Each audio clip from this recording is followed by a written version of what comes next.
ओम शांति। प्यारे मीठे भाइयों बहनों, गुड मॉर्निंग। आज की वीडियो में आपका बहुत बहुत स्वागत है। आइए अब शुरू करते हैं।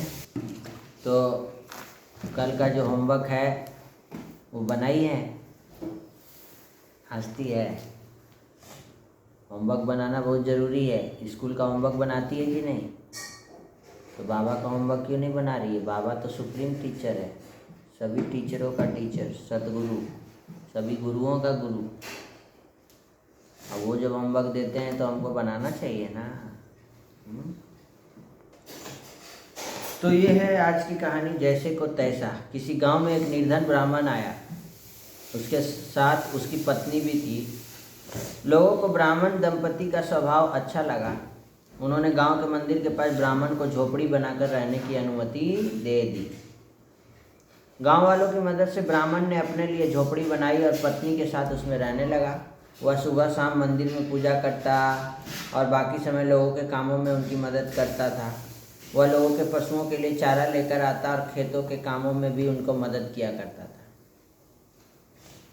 ब्राह्मणी भी आस पड़ोस में घर में कामों में औरतों की मदद किया करती थी। ब्राह्मण और ब्राह्मणी किसी से कुछ नहीं मांगते थे। लोग अपनी खुशी से जो भी उन्हें दे देते वे उसी में संतुष्ट रहते। गांव वाले भी ब्राह्मण ब्राह्मणी के व्यवहार से बहुत खुश थे, इसलिए वे उन्हें कोई कमी होने नहीं देते थे। गांव में मंदिर के पास ही लाला दयाराम की दुकान थी। अपने नाम के विपरीत दयाराम बहुत क्रूर स्वभाव का था। नाम था दयाराम, लेकिन बहुत क्रूर व्यक्ति था, क्रूएल। उसके मन में किसी के प्रति दया का भाव ही नहीं था। वह सदैव अपना भला सोचता था। वह लोगों को महंगा और घटिया सामान देता था। कोई भी उसकी दुकान से सामान खरीदना पसंद नहीं करता था, परंतु गांव में एकमात्र दुकान होने के कारण लोगों को उसी से सामान खरीदना पड़ता था। तो एक रात लाला दयाराम की दुकान में आग लग गई। आसपास के लोगों को जब आग का पता चला तो वे अपने घरों से बाहर निकल आए। लाला दयाराम का घर वहाँ से दूर था। तभी लोगों ने देखा कि आग की लपटें ब्राह्मण की झोपड़ी तक पहुँच गई। तो ब्राह्मण और ब्राह्मणी की झोपड़ी में सो रहे थे। लोगों को उनकी चिंता सताने लगी। लोगों ने शोर मचाया तो ब्राह्मण और ब्राह्मणी किसी तरह झोपड़ी से बाहर निकल आए। आग की लपटें बढ़ती जा रही थी। लाला दयाराम की दुकान धू धू करके जल रही थी। उधर ब्राह्मण की झोपड़ी भी आग की लपटों में घिर गई थी। तभी सब लोगों ने मिलकर पानी और रेत से ब्राह्मण की झोपड़ी में लगी आग पर काबू पा लिया। ब्राह्मण की झोपड़ी को बचाने की कोशिश में लोग दयाराम की दुकान को भूल गए। झोपड़ी को अधिक नुकसान नहीं हुआ था, परंतु लाला दयाराम की दुकान का सारा सामान राख हो चुका था। कुछ समय बाद लाला दयाराम अपनी पत्नी के साथ वहां पहुंचा। उसका हजारों रुपए का माल राख के ढेर में बदल चुका था। उसने रोते हुए कहा, हाय मैं तो बर्बाद हो गया। तभी उसकी पत्नी ने उसे उलाहना देते हुए कहा, यदि आप लोगों की मदद करते तो आज ये लोग आपकी दुकान बचा लेते। हम जैसा लोगों के साथ करते हैं हमें वैसा ही फल। विपत्ति के समय में वो आपका मदद करेगा, लेकिन जब आप उसकी मदद करेंगे तब ना। आप तो उसके साथ दुश्मनी करेंगे, बातचीत नहीं करेंगे, नाराज रहेंगे, तो क्या वो आपकी मदद करने आएगा? तो ब्राह्मण ने अपनी झोपड़ी कहाँ बनाई? दुकान के जो सामने। गांव में क्या काम करता था ब्राह्मण? लाला दयाराम का स्वभाव कैसा था? घमंडी। लाला दयाराम की पत्नी ने उसे क्या उलाहना दिया? तुम भी पहले मदद किया करते तो फिर सब तुम्हारा करता। कहानी से क्या सीख मिला? आप लोग कमेंट नहीं करते हैं, कमेंट करिए। मदद करना चाहिए। हाँ, अपने बच्चों को भी ये कहानी सुनाइए। कमेंट करना ज़रूरी है। और आप लोग के मन में क्या सवाल उत्पन्न हो रहे हैं? ये online class, positive thinking class बच्चों के लिए, स्टूडेंट्स के लिए, पेरेंट्स के लिए, सबके लिए है। आपके घर का माहौल कैसा है, एनवायरनमेंट कैसा है, कैसा आप रखना चाहते हैं, ये सब कुछ कमेंट करिए और उस पर ही फिर हम लोग मुरली से उसका जवाब खोजेंगे कि क्या बाबा जवाब देते हैं। बाबा आज बोले, मीठे बच्चे, बाप आए हैं भारत को सैल्वेज करने, तुम बच्चे इस समय बाप के मददगार बनते हो। भारत ही प्राचीन खंड है ना। ऊंची मंजिल में रुकावट डालने वाली छोटी छोटी बातें कौन सी है। मंजिल बहुत ऊंची है, तो अगर जरा भी कोई शौक है, अनासक्त वृत्ति नहीं है, लोभ है, कोई चीज़ में आसक्ति है, अच्छा अच्छा पहनना, अच्छा अच्छा खाने में बुद्धि भटकते रहता है, तो ये बातें ऊंची मंजिल पर पहुंचने में रुकावट डालती है। आपका शौक, आपका मंजिल बहुत ऊंचा है, लेकिन आपके संस्कार, आपके शौक के कारण वो आपको वहाँ पहुँचने नहीं दे रहा है। इसलिए बाबा कहते हैं ना कि बच्चे, तुम बाप को याद करो, कोई चीज़ में आसक्ति मत रखो, एक शिव बाबा, अपने को आत्मा समझो। बुद्धि से बेहद का संन्यास करना है, वापस घर जाने का समय है। इसीलिए पुरानी दुनिया और पुराने शरीर से अनासक्त रहना। ड्रामा का हर सीन को देखते हुए सदा हर्षित रहना, हंसो।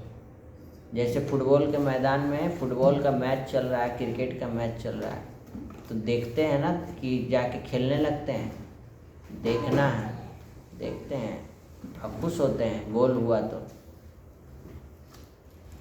बाप दादा को अपना साथी समझकर डबल फोर्स से कार्य करने वाले सहज योगी भव।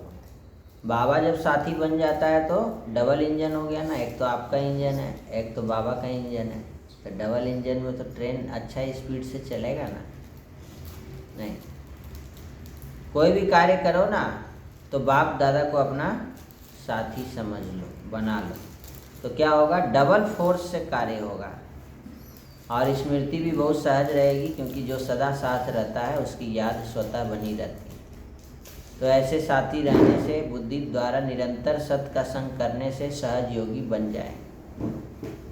और पावरफुल संग है तो उसके कारण हर कर्तव्य में आपका डबल फोर्स रहेगा, जिससे हर कार्य में सफलता की अनुभूति होगी। समझ में आया? हर कार्य में बाबा को साथ रखना। महारथी वह है जो कभी माया के प्रभाव में परवश ना हो, उसको ना कहेंगे महारथी। हनुमान जी परवश नहीं हुए, माया का सामना बाबा की याद से। मधुरता ही ब्राह्मण जीवन की महानता है। मधुर बनो, मीठा बनो, मीठे बच्चे, मीठे बच्चे, मीठे बाबा, सब मीठा भाई, मीठे बहन। जहाँ मधुरता है वहाँ पवित्रता है। बिना पवित्रता के मधुरता आ नहीं सकती है। जितना बुद्धि में नशा हो उतना ही कर्म में नम्रता हो, बोल में मधुरता हो। ऐसे नशे में रहने से कभी नुकसान नहीं होगा। सिद्धि को पाने वाले स्वयं को नम्रचित, निर्माण, हर बात में अपने आप को गुण ग्राहक और मधुरता संपन्न बनाएंगे, मधुर बनेंगे। स्कूल में भी मधुर रहेंगे, अच्छी बोली बोलिए। कोयल और कौआ, मीठा कौन बोलता है? मीठा कोयल का क्यों लगता है? क्योंकि वो मीठी है, मीठी बोलती है। जब बोलती है तो मीठा बोलती है। क्या कोयल कौआ का आवाज़ निकालता है कभी? नहीं। मीठा बोलना है हमेशा। तुम कोयल है तो कोयल ही बने रहो ना, कौआ काहे बनती है? कभी कभी नहीं बन जाती है, कभी कभी कौआ बन जाती है, कभी कभी कोयल बन जाती है। हमेशा कोयल बने रहो, सबके साथ मीठा बोलो, मधुर बोलो। समझा? तो आज की वीडियो में इतना ही। चलते हैं, अब स्कूल जाने का समय हो चुका है, बाबा के क्लास भी हो चुका है। अब मेडिटेशन की है, चलो मेडिटेशन करो, बाबा को याद करो। रेड लाइट करो 2 minute, blue light, red light.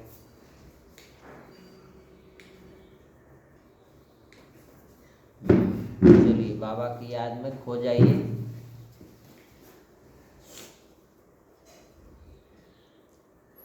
Om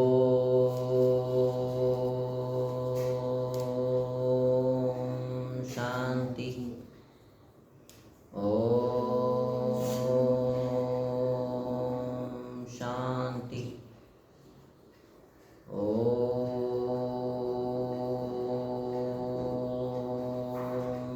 Shanti. मन शांत करो।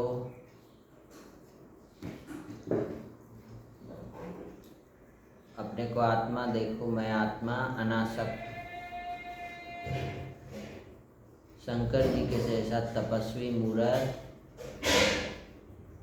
तीसरा नेत्र खुल चुका है, ज्ञान का नेत्र।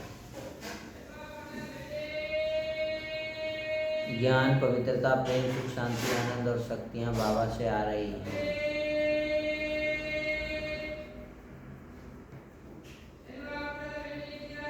सबका कल्याण हो रहा है, सबका भला हो रहा है। सब शांत रहें, सुखी रहें, निरोगी रहें, नशा मुक्त रहें।